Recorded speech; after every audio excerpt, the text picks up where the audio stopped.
Once, when Jesus was praying in private and his disciples were with him, he asked them, "Who do the crowd say I am?" They replied, "Some say John the Baptist, others say Elijah, and still others that one of the prophets of long ago has come back to life." "But what about you?" he asked. "Who do you say I am?" Peter answered, "God's Messiah." Jesus strictly warned them not to tell this to anyone. And he said, "The Son of Man must suffer many things and be rejected by the elders, the chief priests, and the teachers of the law. And he must be killed and on the third day be raised to life."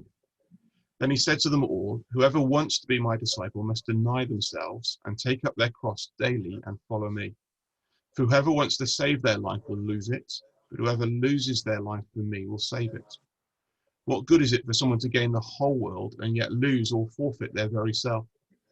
Whoever is ashamed of me and my word, the Son of Man will be ashamed of them when he comes in his glory and in the glory of the Father and of the holy angels. Truly I tell you, some who are standing here will not taste death before they see the kingdom of God."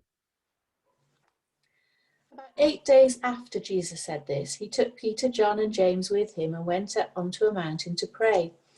As he was praying, the appearance of his face changed, and his clothes became as bright as a flash of lightning. 2 men, Moses and Elijah, appeared in glorious splendor talking with Jesus. They spoke about his departure, which he was about to bring to fulfillment at Jerusalem. Peter and his companions were very sleepy, but when they became fully awake, they saw his glory and the 2 men standing with him. As the men were leaving Jesus, Peter said to him, "Master, it's good for us to be here. Let us put up 3 shelters, one for you, one for Moses, and one for Elijah." He did not know what he was saying. While he was speaking, a cloud appeared and covered them, and they were afraid as they entered the cloud. A voice came from the cloud saying, "This is my son, whom I have chosen. Listen to him." When the voice had spoken, they found that Jesus was alone. The disciples kept this to themselves and did not tell anyone at that time what they had seen. Thank you. Fascinating passage. Lots in here. Probably too much to bring it all out. But Helen, what have you spotted from these verses? What struck you? Okay, a couple of things, or 4 things actually. First of all, the fact that Jesus prayed, and that, I think that's just amazing. I think the fact that Jesus chose to pray and the fact that Jesus seemed to need to pray is just fantastically humbling, encouraging, and also it just reminds us of just how important and how precious prayer is. This is how Jesus communicated with his Father when he was human, and we can do the same thing. So that was just a reminder to me.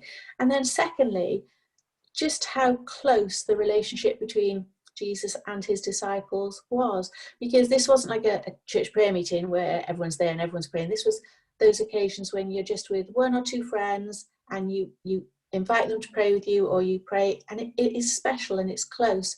And that's the relationship that those disciples had with Jesus. And again, I suppose when we pray, that's what we're doing. We're praying in that special, close relationship with him. So yeah, they were 2 things that I found really encouraging. Just pause there for 1 second. I think that insight about those 3 disciples particularly is interesting, isn't it? That Jesus spent time with the crowds.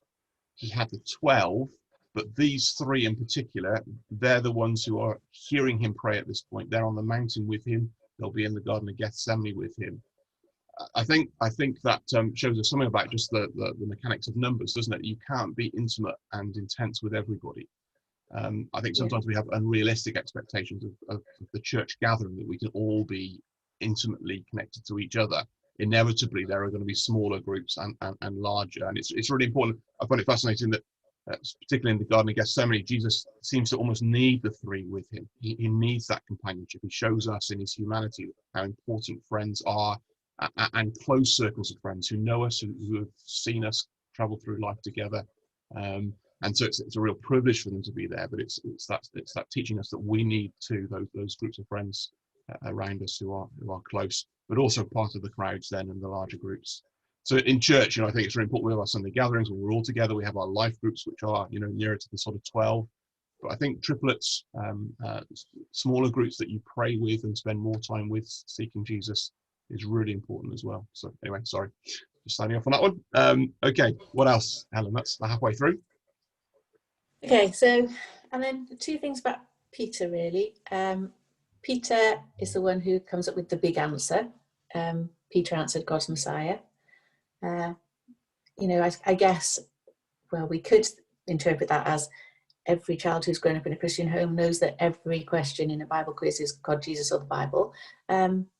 But Peter's not that person, is he? So what do you think? Is that's a massive breakthrough, is it, that moment? Yeah, very much so. In Mark's Gospel, Jesus says, "Blessed are you, Simon, because God has revealed this to you." This is not just a standard answer. This is actually key, and we'll think about that a little bit more in a moment. But this is a stunning answer, actually, to identify Jesus as the Messiah. This is what the Jews have been waiting for hundreds of years. So this is really key. Yeah.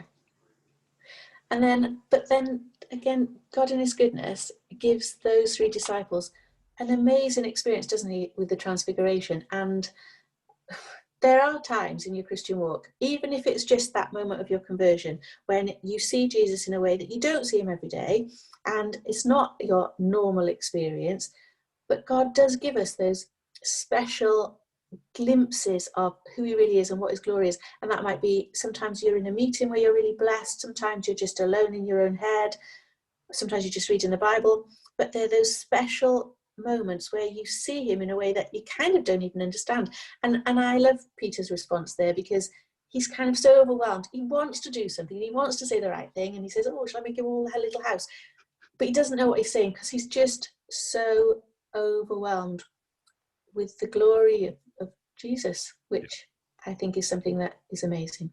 Yeah, it's fascinating, isn't it? It happens on top of a mountain, and through the Bible there are those key sort of mountain topic experiences. You can think of Elijah on Mount Carmel or Moses on Sinai.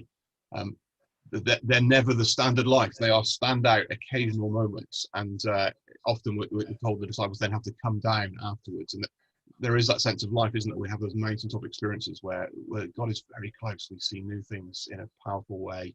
Often we can't articulate them when we try and explain to somebody else. It just doesn't come out right, does it? And like you, I love Peter here. He's just gabbing on because he doesn't really know how to process all that's happening. But they're not the norm, and I think that's the frustration. Sometimes we'd love to live on the mountaintop, and most of our time is in the valley. But yeah, precious moments. And then you had a question to finish off, Helen. Well, my question was, when Jesus says in verse 21, Jesus strictly warned them not to tell this to anyone. My question is, what were they not to tell to anyone, and why?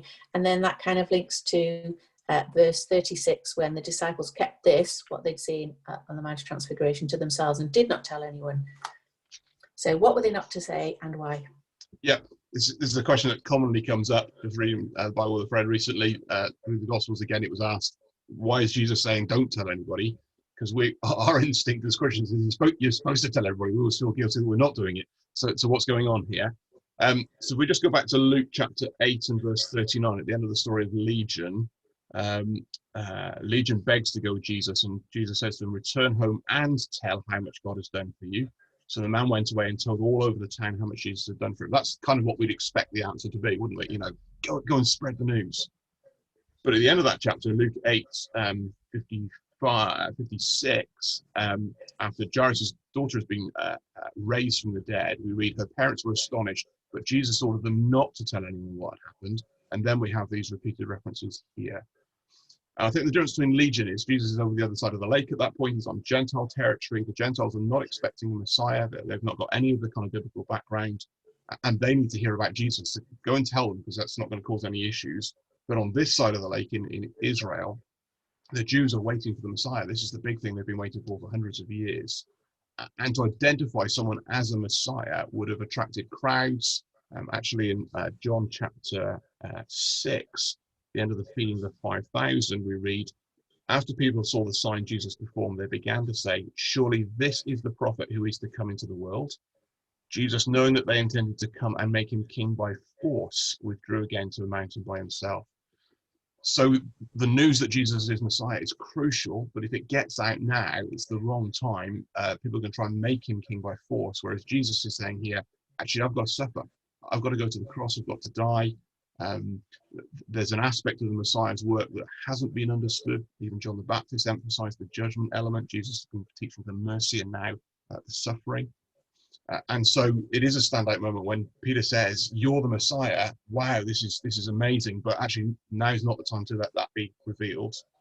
You've just seen Moses and Elijah with Jesus, and God saying, "This is my son. Listen to him." But now's not the time to let that out, because actually Jesus has got to prepare the way and get ready to go to the cross. It's not until he enters Jerusalem, when the crowds are celebrating, that's his moment.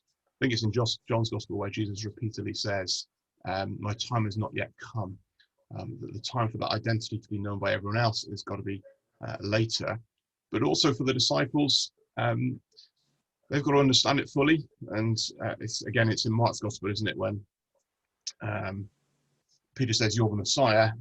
Jesus says, "God's revealed this to you." And then Jesus says, "I've got to suffer." And Peter says, "No." and Jesus says to Peter, "Get behind me, Satan." So even the disciples have got to learn what this means, and it takes time. And I think sometimes we can be in a rush to want to give the answers to folks when actually we need to show the workings and allow it to sink in. And I think that's some of what's going. Yeah. So that's my understanding of how to answer that question.